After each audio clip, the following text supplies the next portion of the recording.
Okay, may nagtanong po sa akin. I'm so sorry. Um, I will just going to answer this question now. Pero I think it was 2 days ago it was being given to me by one of the commentors na nag-comment dito. So, ito po kasi ang sabi niya, may tatayo na ba ang third temple? Well, dalawa lang po ang sagot ko. Posible at hindi ko alam. Bakit sinama ko yung hindi ko alam? Okay, doon muna tayo sa posible. Posible na behind the scenes, pwede po siyang nangyayari. Anyway, wala naman pong magiging kontra yan sa scripture kung whether gawin ngayon o hindi. Amen? Pangalawa, hindi ko alam. Okay, bakit sinabi kong hindi ko alam? Kasi merong mga bagay-bagay na bigla na lang darating, no, na mga prophecies na malalaman na lang later on kapag ka nandoon na. Okay, hope na iintindihan po ninyo. Pero ang maliwanag po kasi sa Bible ganito po. Yung Antichrist, yan po, yung parang ganyan nasa litrato. Siya po talaga magkakaroon ng magkakaroon din ng tinatawag na hangarin para linlangin yung mga Hudyo. Kasi ganito po mangyayari, makukuha niya yung attention ng mga Jews during that time, and siyempre atat na atat ng mga Hudyo to build their third temple. That's why madali niya makukuha ang loob at pangangakuan niya sila na itatatag na yung third temple nila. Okay.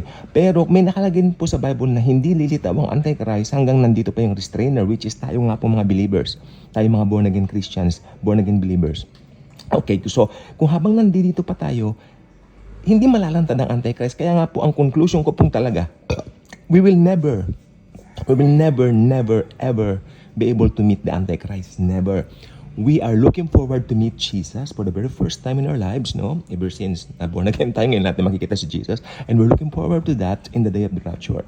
Pero yung Antichrist, hindi natin siya makikita. Sapagkat right after the rapture, magkakaroon ng turmoil dito, magkakaroon ng confusion, great confusion, na talagang wow. Pero pag nag-rapture na, pasok na yung tribulation, tatandaan niyo po yan. That's why ang mangyari po ngayon, ang isang public figure na ito ay lilito bigla. Habang nalilito ang mundo, habang nalilito ang sangkatauhan, may lilito na public figure. At sasabihin niya, kinuha sila ng mga alien. Huwag kayong malito. Yung mga taong yan, ng mga praise the Lord, hallelujah, hallelujah, hallelujah. Kinuha ng mga alien, sasabihin niya. Malito lang ang mga tao. Tandaan po ninyo, may mga palabas na E.T., Lord of the Rings, mga aliens, mga Star Wars, Star Trek, ganyan. So, nakaset na ang mind ng mga tao to believe that lie. Dahil yung mga tao nanonood ng mga ganyan, mostly hindi naman nagbabasa ng Biblia. Hindi naman sila masyadong nagpo-focus sa mga bagay na spiritual.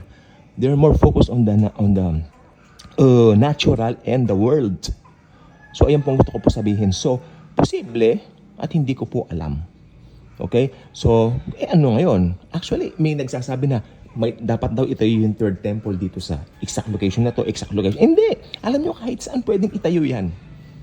Ang importante may third temple na matatayo. Kahit saan po, dun sa within sa Israel, pwedeng itayo yan.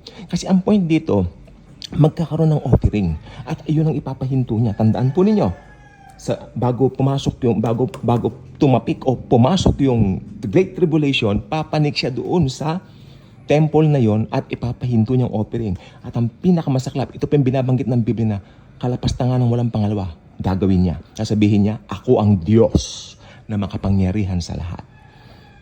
Yung mahahati na yung mga tao, mag-iisip ng ibang tao. May mga ibang tao na mag-iisip, why is he saying these things? And then, ayan na.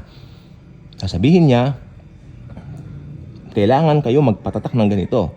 Naniniwala ako ito ay isang part ng technology na itatatak sa kamay, parang i-inject sa kamay, at hindi kayo makakabili, hindi kayo makakabili ng mga pagkain nyo, sardinas, meatloaf, Jollibee, McDo, hindi kayo makakabili ng mga ganyan, hindi kayo makakabili sa palengke kung wala kayong microchip na tatak na yan. Okay? So, yung pong gusto ko po sabihin sa inyo, ayan po.